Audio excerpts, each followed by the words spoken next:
वर्तमान के इस आतंकवाद, बढ़ती हुई विलासिता, भौतिकवादी जीवन में बड़ा महत्व इस ग्रंथ का है। विशेष रूप से आज के स्टूडेंट और युवा पीढ़ी के लिए डिप्रेशन के शिकार हो रहे हैं, उनके लिए ये कृति बहुत महत्वपूर्ण है अगर जीवन में उतर जाए। विगत दिनों से इसकी अपन चर्चा कर रहे हैं। कल मोक्ष मार्ग की बात करते हुए सम्यक दर्शन, सम्यक ज्ञान, सम्यक चारित्र, ये तीन मुक्ति के, शांति के कारण हैं। मिथ्या दर्शन, मिथ्या ज्ञान, मिथ्या चारित्र, ये संसार भ्रमण के कारण है। आपको ज्ञात होगा अभी नई नई तकनीकी आ रही हैं, आविष्कार आ रहे हैं, और उन नई तकनीक के माध्यम से मेडिकल साइंस के तथ्य आए हैं।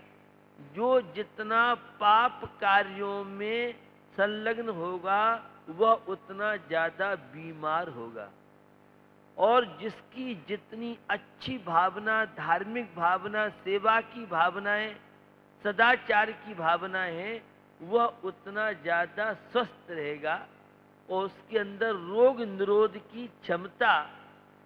हमारे शरीर में बहुत तरह की ऐसी चीजें जो बहुत तरह की चुनौतियों के बीच में और अपने आप का अस्तित्व बनाता है शरीर।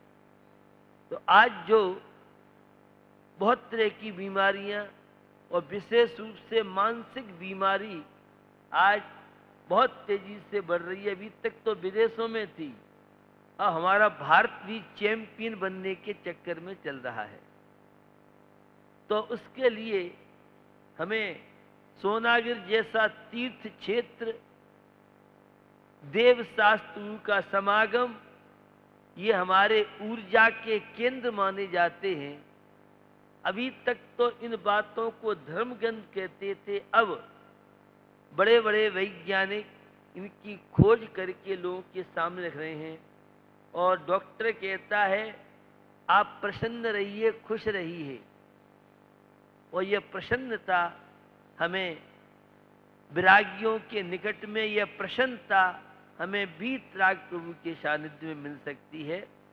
तो सम्यक दर्शन का लक्षण बताते हुए आचार्य समंत भद्र स्वामी बहुत बड़े दार्शनिक वेत्ता हुए हैं, संघ की तरह ये गरजते थे, और इनके ग्रंथ आज पूरे विश्व में जैन के अलावा बड़े बड़े दार्शनिक और वैज्ञानिक उनका लोहा मानते, उनकी कृतियों का। तो उन्होंने सम्यक दर्शन की बात की है। श्रद्धानाम परमार्थाना माप्तागम तपोव्रताम त्रिमूढ़ा पूर्णमष्टांगम सम्यक दर्शनमस्मयम्। त्रिमूढ़ा पूर्णमष्टांगम, तो यह है सम्यक दर्शन की इन्होंने बात की है। और सम्यक दर्शन एक दार्शनिक शब्द है, लेकिन मैं इसको बहुत जनरल भाषा में कहता हूं। मानवीयता, समर्पण, आस्था, विश्वास, ये सब सम्यक दर्शन की भूमिका में। आज आस्था घटती जा रही है और परस्पर में शंकाएं बहुत बढ़ती जा रही है। पिता पुत्र एक दूसरे के प्रति संकित है, तो माता पिता संतान के प्रति संकित है, तो स्टूडेंट अपने क्लास टीचर, प्रोफेसर के प्रति अविश्वास की दुनिया में जी रहे हैं। तो एक नौकर का मालिक पर विश्वास नहीं है, मालिक का नौकर पर विश्वास नहीं।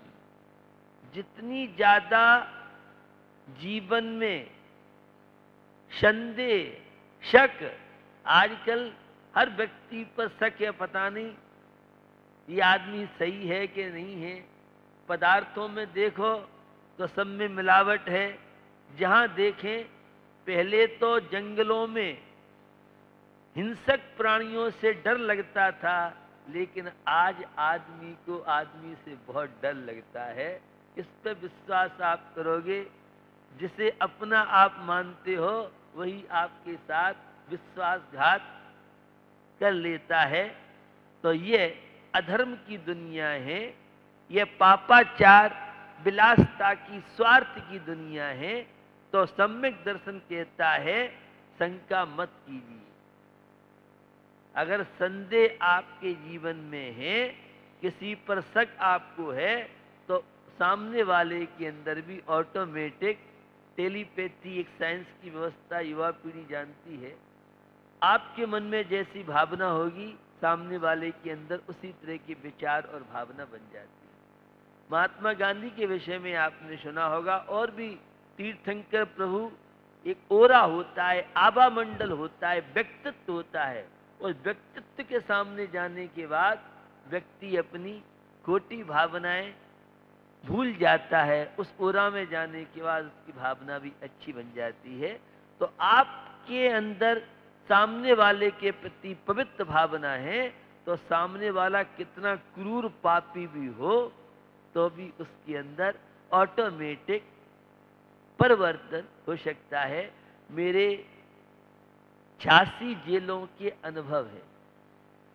बड़ी बड़ी इंडिया की जेलों में मुझे जाने का मौका मिलता है, और जो मेरी व्यवस्था करने जेल में पहुंचते हैं, तो वे इतने भयभीत कैदियों से डर जाते हैं कि जल्दी यहां से भागो। और जब मैं जेल में पहुंचता हूं तो चेहरे अलग होते हैं, और जब जेल से निकलता हूं तो हर आदमी, हर कैदी, हर अपराधी के हाथ जुड़े रहते हैं, और उसकी श्रद्धा, आस्था हम लोग देखते हैं। तो कोई व्यक्ति कितना क्रूर हो, कितना बिगड़ा हुआ हो, लेकिन उसके जीवन में भी परिवर्तन हो सकता है। इसी के लिए हम ये शक्ति के पुंज माने जाते हमारे तीर्थंकर प्रभु। और मैं अपने अनुमान से कह रहा हूं, यहां करीब 20-25 अरब मुनि महाराजों ने साधना की होगी। 5.5 करोड़ मुनि मोक्ष गए हैं, और आज भी उनकी बरगना लगभग 32,000 वर्ष तक, लगभग 18 बार चंद्रप्रभु भगवान का यहाँ समोषण आया है। और वे बरगणाएं आज भी काम करती हैं। और आप नीचे से ऊपर अगर आप अनुभव करें, तो आपको यहाँ एक अद्भुत शांति का अनुभव हो सकता है। वर्ष इतना समोषण यहाँ रहा है चंद्र प्रभु स्वामी का। तो सम्यक दर्शन की बात कर रहा था। ये सम्यक दर्शन 7 तत्वों का सिद्धांत करना है। सच्चे देव शास्त्र गुरु, वीतराग देव शास्त्र गुरु में जो विश्वास किया जाता है, यह हमारी सुप्त चेतना को झंकृत करने के लिए, शक्ति की अभिव्यक्ति के लिए माध्यम बनता है। सिद्धानाम परमार्थानाम, सच्चे देव कौन है? सर्वज्ञ वीतरागी हितोपदेशी, यही हमारे आराध्य होंगे। पूरे विश्व को जानने की क्षमता जिनके पास है, ऐसे केवल ज्ञानी सर्वज्ञ कहलाते हैं।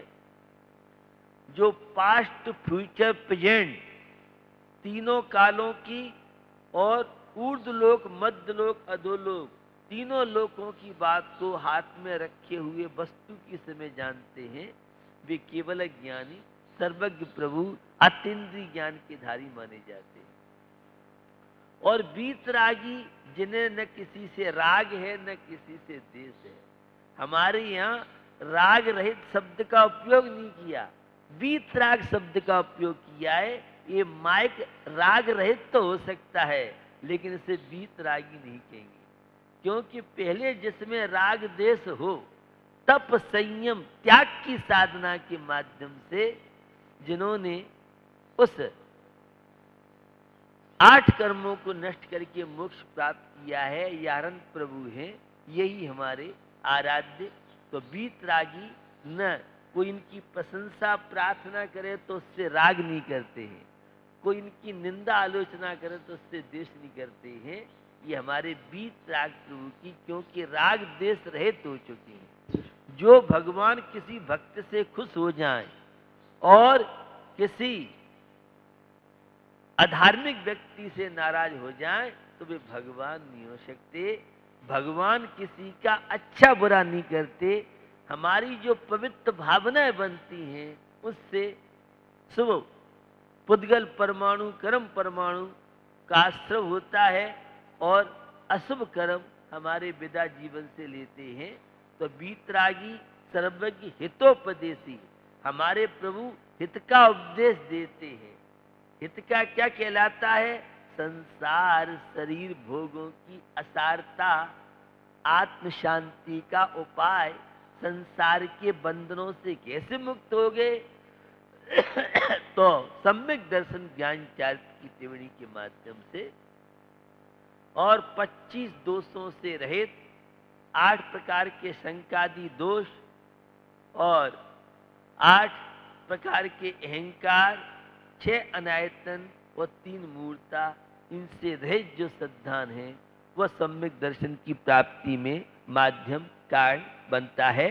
तो हमें यह नर जीवन मिला है, ये अपनी आस्था को मजबूत करने के लिए मिला है, क्योंकि अनास्था इस कलयुग में बहुत जल्दी होगी और आस्था बड़ी मुश्किल से बनती है। और विशेष रूप से धर्म के प्रति आस्था, यह बहुत ही पुण्य कर्म का उदय होता है तब आस्था बनती है। अन्यथा तो आज विलासता का, भौतिकता का इतना प्रभाव है कि हर व्यक्ति भौतिकता के कारण दुखी है, अशांत है, परेशान है। तो हमें यह अमूल्य जीवन मिला है, इस अमूल्य जीवन का हमें उपयोग परमात्मा की भक्ति के द्वारा सद्कार्यों के माध्यम से हमें करना चाहिए। जीवन में उसे कभी भी नजरअंदाज मत कीजिए जिनके द्वारा आपका उपकार हुआ है, और जीवन में इतने बड़े इंसान बनिए कि जब आप बैठें तो हर कोई आपके साथ बैठना चाहे, और जब खड़े हों तो आपके सम्मान में कोई बैठा न रहे। और ये कब होगा? जब हम सद्गुणों को स्थान देंगे। शराबी के पास कोई बैठने तैयार नहीं होगा। जो व्यक्ति क्रोधी है, स्वार्थी है, लालची है, ऐसे व्यक्ति के साथ कोई भी व्यक्ति बैठने तैयार नहीं होगा। आपके अंदर सद्गुणों की महक होनी चाहिए। आपका व्यक्तित्व, आपकी बोलचाल, आपका बैठना, आपकी हर प्रवृत्ति सामने वाले को प्रभावित कर सके, ऐसा सदाचारी जीवन हो, ऐसा धार्मिक जीवन हो, तो निश्चित जीवन में शांति आपको मिलेगी।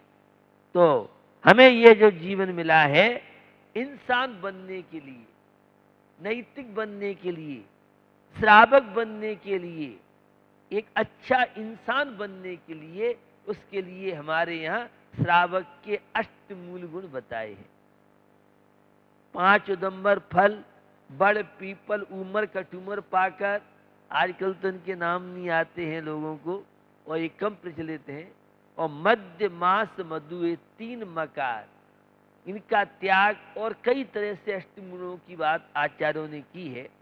तो हमें इन अष्टमूलों का हम पालन करेंगे, एक अच्छा श्रावक बनेंगे, एक भारतीय नागरिक अच्छे बनेंगे, तो निश्चित हर व्यक्ति का मन हमारे पास बैठने का होगा और हर कोई आपके साथ बैठना चाहे। यह कब होगा? जब आप अपने कर्तव्यों के प्रति जागरूक हो। कर्तव्य विहीन आलसी प्रमादी व्यक्ति से तो घर वाले सब परेशान रहते। भैया खाने के लिए तो आगे रहते हो और काम करने का मामला आता है तो तुम 9-2-11 हो जाते हो। तो ऐसी स्थिति में हर कोई आपका साथ बैठना चाहे, और जब आप खड़े हो तो आपके सम्मान में कोई बैठा न रह सके। सामने वाला इतना आपसे इम्प्रेसित हो जाए कि आपके प्रति वह हमेशा जागरूक रहे, तो जब आप खड़े हों तो आपके सम्मान में कोई बैठ न सके। पहले विनय बहुत थी। अगर हम ट्रेन में यात्रा कर रहे हैं और कोई बुजुर्ग है तो युवा कहता आप बैठिए, हम तो खड़े होकर चलेंगे। कोई महिला है तो पुरुष कहता था नहीं आप बैठिए, हम लोग कोई बात नहीं है। अब आज उल्टा जमाना आ गया है, एक 3 की सीट है, वो अकेले हैं तो पूरी सीट घेर लेंगे ताकि दूसरा कोई बैठ नहीं पाए। यह है आज की अनैतिकता, यह है अमानवीयता, यह है अधार्मिक जीवन, यह है स्वार्थी जीवन। हम इतना अच्छा व्यवहार करें कि हम खड़े हों तो सामने वाला हमारे सम्मान में, हमारे बहुमान में। और यह कब होगा? जब हम स्वार्थों से ऊपर हों।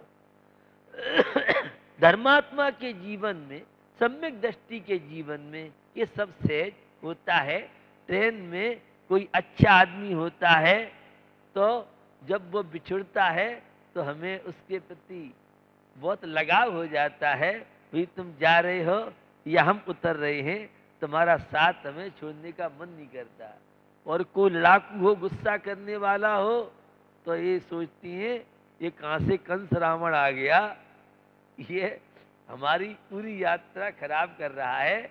तो हम राम बने, हम महावीर जैसा आदर्श बने तो जीवन में हमारे शांति मिल सकती है।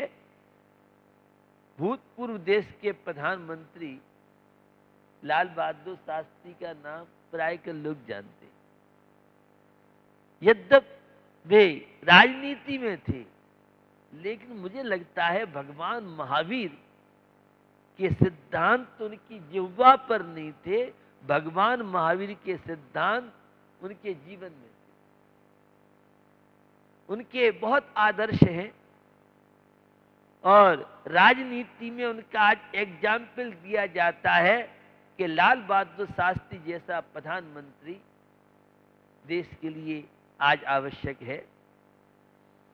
सर्दी का समय था और लाल बहादुर शास्त्री सादगी पूर्ण जीवन पसंद करते थे।